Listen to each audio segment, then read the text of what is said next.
Good afternoon, folks. I'm glad you could make it. I hope you're glad that you're here too. Yes? So, are you going to capture and keep our attention? That's exactly what we're going to try to do today, Glenn. Very good. Capturing and keeping your audience's attention. That's what we're talking and discussing today. And again, we're glad that you could make it. The elements of capturing your audience attention. The first thing is to capture the attention initially. Secondly, and more importantly, is keeping the audience and keeping their attention. Because what do we tend to do as human beings? Doesn't an eventually get bored? Right, exactly. We tend to get bored if it goes too long or it's not something that we're not wanting to talk about. So we're going to discuss all those things and see where we go with this. There's a couple of keys or secrets or tips that you can use to capture initially your audience's attention. You can use boldness, you can use the element of shock, you can use mystery and make it a little, somewhat like a tease that they would use on television. You can use anticipation, not knowing what's going to come next and keeping them like on the edge of their seats, you might say. And then there's also icebreakers. Oh, speaking of icebreakers, my name is CParks. My background is multifaceted. I have owned and operated a small private airport. I've engineered civil and structural projects such as aerospace, chemical, and power plant work. I'm currently a telecommunications engineer, and I'm working on my master's degree, and hence this is why we're here today. This is a project for one of my courses. Now, how about you? Let's take some time and go around the room and introduce ourselves, and with your name, your background, and your interests. If you can tell why you're here, and try not to just use because you had to be here, because someone told you to be here, okay? Let's start with you. My name is Gabe, and I like to play hockey, like my brother here. And the reason why I had to be here is because I just wanted to be here. Okay.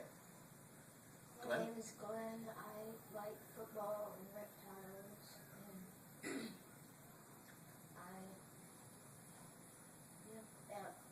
one of my interests is playing football. Okay. And you're here because you said what? Because I wanted. You wanted to be here. Okay. And you, sir? My name is Fergus. I also like hockey. My brother, football, and I just wanted to be here. Okay. All right. Very good. So that's our introductions. Those are called icebreakers. Those are things that we can use to kind of get the group assimilated and together. Okay? At this point in time, are there any questions that you might have, or as we proceed, you let off with a great question, Glenn? Okay. We'll have time. Anytime you can interrupt for questions. Don't feel hesitant about that at all. The only, as they say, the only dumb question was the one that wasn't asked. Okay. A final note on attention getters. Again, the point made here is that with this chart, that attention starts high at the beginning of a session. So naturally, people have somewhat of an attention focus on the presenter, on the material in the presentation. As the presentation proceeds, though, we see that attention span wears out, or that attention focus wears out, and it actually declines. So we're not as worried, actually, about the initial, as much as we are, again, as we said at the start, keeping that interest up. And so let's talk about some things that can help us do that. We talk about something of interest to our audience. That's a key. This may seem obvious to many, but there's times when we will be in a session or a presentation where the presenter might have chosen to change the subject from the published or the issued subject that was to be. And that's a waste of people's time, because they came to hear what they read about in the abstract or in the brochure. Okay, so we want to make sure that we're talking about something of interest. And again, this is something that you might take a little work to find this out ahead of time of what they want. But you're usually, contracted to put on specific subjects and content. Help them to understand why they should listen. So you want to help them answer the question, how important are these presentation skills to you? In other words, why are you here? Is it important that you are here because you can get a raise in your work environment, or because you're going to make someone else happy, or exactly why? Or is it just your self-edification, your self-being, well-being?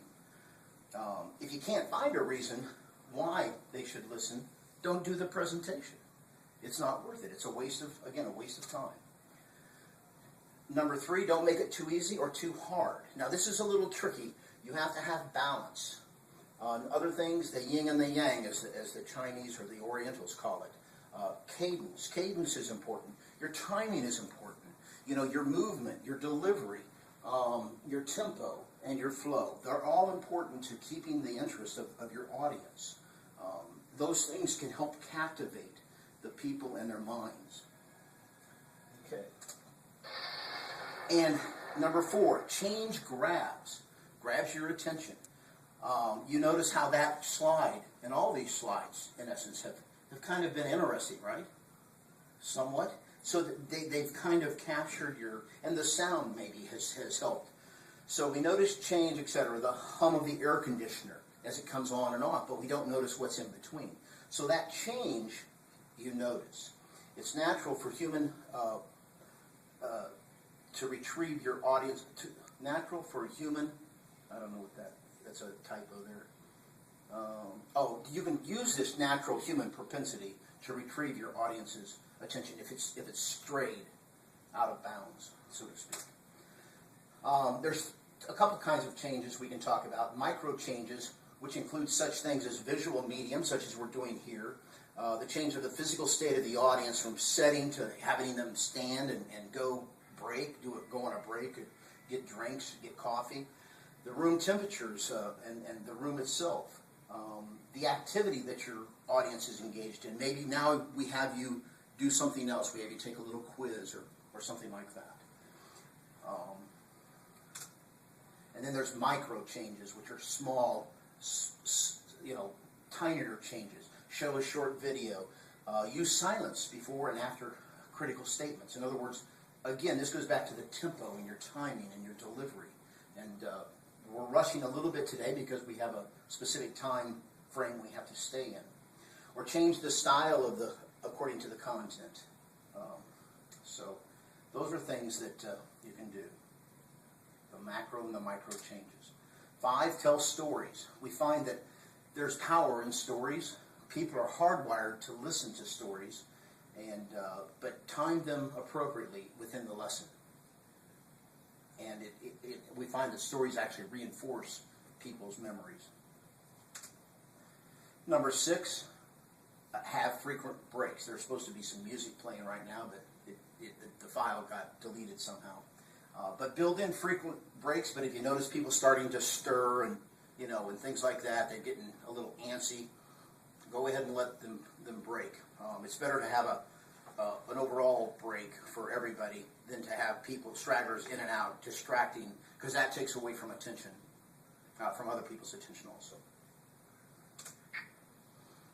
And I always like this one, KISS, the KISS principle. Keep it simple. Silly. Although some people use different words there, but we won't use that. The most effective way of keeping your audience's attention is not to go on and on for too long. Keep it simple.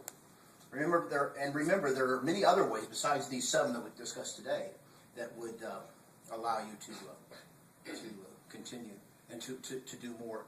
John, what's the time say there? 9 minutes, 10 seconds. All right.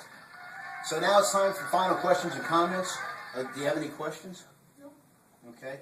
And we'll ask you to fill out a small exit survey before we deliver your certificate of completion.